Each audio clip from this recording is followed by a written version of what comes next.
Yeah, welcome back to the channel. In this video, I'm going to create a quick in-depth review about these two CRM platforms to help you decide which of these CRM platforms can be a game changer for you.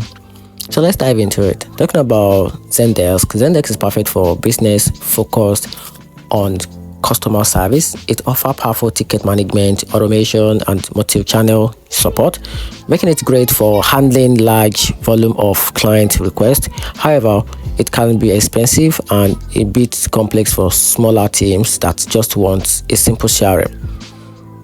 Talking about Nimble CRM, on the other hand, shines in simplicity and relationship management.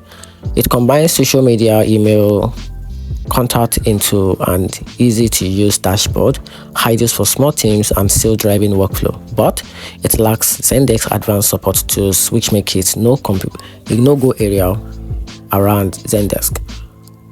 And also, if you need a structured customer service, you can just go with Zendesk.